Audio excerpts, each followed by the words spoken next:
Constitution के खिलाफ है। हम सिर्फ संभल जाना चाहते हैं, देखना चाहते हैं वहाँ क्या हुआ, लोगों से मिलना चाहते हैं। मगर हमारा जो कॉन्स्टिट्यूशनल अधिकार है, मेरा जो कॉन्स्टिट्यूशनल अधिकार है, उसको मुझे दिया नहीं जा रहा है। तो यही है, नया हिंदुस्तान है, कॉन्स्टिट्यूशन को खत्म करने का हिंदुस्तान है, अंबेडकर जी के कॉन्स्टिट्यूशन को खत्म करने का हिंदुस्तान है। 100 के करीबन लोगों को जो जनपद के विभिन्न थानों से चुने गए हैं, उनके आधार पे उनको बुलाया जा रहा है। और जो 24 तारीख का इंसिडेंट हुआ था उसमें अभी तक 34 लोग गिरफ्तार किए जा चुके हैं और अन्य लोगों की भी धरपकड़ जारी है।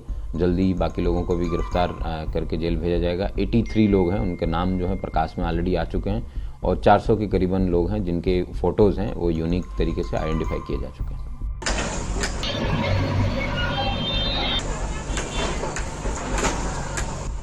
इस बुलडोजर एक्शन में करीब 9 दुकानें ध्वस्त कर दी गई हैं।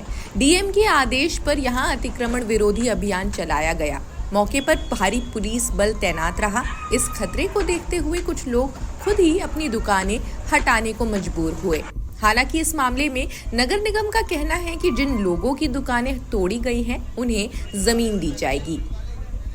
अगर ये बात मुसलमानों को डराने के लिए की जा रही है तो मैं फिर ये कहना चाहूंगा मुख्यमंत्री से कि उनको याद रखना चाहिए कि जनता ने उनको ताकत दी है और उत्तर प्रदेश की तरक्की के लिए दी है, ना कि गुंडागर्दी करने के लिए। अगर इसी तरह से काम करने की कोशिश करेंगे और इस तरह से लोगों में भय पैदा करने की कोशिश करेंगे तो जनता वो जिस दिन वोट की ताकत छीन लेगी तो शायद दोबारा मुख्यमंत्री भी ना बन पाए। और साथ साथ मैं ये भी स्पष्ट करना चाहता हूँ, भी हम लोग हैं, कोई किसी को डराने की कोशिश करेगा तो कामयाब नहीं हो पाएगा। मंगलवार को संभल गेट पर ही पालिका का बुलडोजर गरजा। यहां पालिका की 9 दुकानों को पूरी तरह ध्वस्त कर दिया गया। इसके साथ ही 26,000 रुपए का जुर्माना भी वसूला गया। प्रशासन की सख्ती के चलते लोग खुद ही अपनी दुकानों व मकानों के बाहर नाले पर किया गया अतिक्रमण ध्वस्त करते नजर आए। 24 नवंबर को संभल में हिंसा के बाद शहर में चल रहे अतिक्रमण अभियान ये एक पैटर्न हो गया है। मंगलवार की सुबह ईओ कृष्ण कुमार, सोनकर टीम व जेसीबी और पुलिस बल के साथ संभल गेट पहुंचे, जहां सबसे पहले बीएमजी इंटर कॉलेज के बाहर बनी पालिका की 9 दुकानों को जेसीबी से ध्वस्त कर दिया गया। वहीं नाले पर बने दुकानों की स्लैब को ध्वस्त किया गया। प्रशासन का रुख देख दुकानदार खुद ही अपनी अपनी दुकानों के आगे अतिक्रमण को ध्वस्त करने में जुट गए। देर शाम तक अभियान जारी रहा।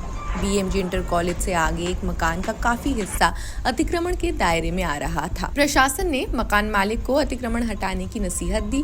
सुनहरी मस्जिद से सीएचसी तक का एरिया बंद कर दिया गया है, जिससे यातायात भी प्रभावित हुआ है। इसी मार्ग से भैजोई रोड की ओर जाने वालों को दिक्कत हुई है।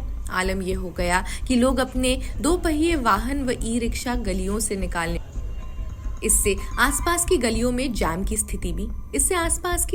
भीड़ भाड़ जाम की स्थिति बनी रही। गौरतलब है कि संभल में राजस्व विभाग और पुलिस की टीम द्वारा शहर में हुए इस एक्शन की चर्चा जमकर हो रही है। रही बात, इससे ज्यादा क्या करोगे? गोलियां तो चलवा दी आपने, लोग की जान तो चली गई, कानून व्यवस्था तो संभाल नहीं पा रहे। बहन बेटियों का रोज जो है रेप हत्याएं हो रही है उत्तर प्रदेश में, अखबार भरे पड़े हैं। आपको सोचना चाहिए कि जनता के से जो वादे किए थे उनको कब पूरा करोगे आप? कोई भर्ती ऐसी है जिसमें घोटाला ना हुआ? कोई पेपर ऐसा है जो लीक ना हुआ?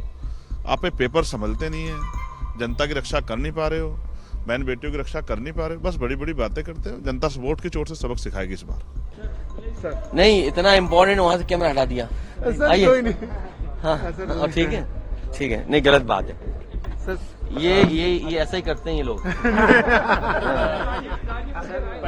देखिए,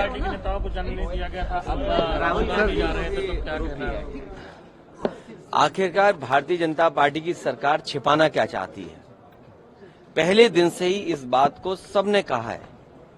समाजवादी पार्टी का भी यही मानना है और समाजवादी पार्टी के साथ साथ आम जनता का ये मानना है, जो कुछ करा धरा है सब भारतीय जनता पार्टी के इशारे पर वहां के प्रशासन ने ये घटना की है।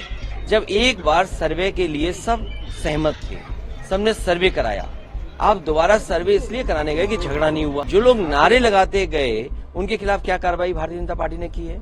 किसी भी दल के नेता को ये जाने नहीं दे रहे। आखिरकार छिपाना क्या चाहते हैं? और प्रशासन की भाषा देखिए, उनके जो अधिकारी हैं, क्या लोकतंत्र में क्या इस तरह का व्यवहार और भाषा हो सकती है अधिकारियों की, जिस तरह की भाषा और व्यवहार का इस्तेमाल हो रहा है वहां पर?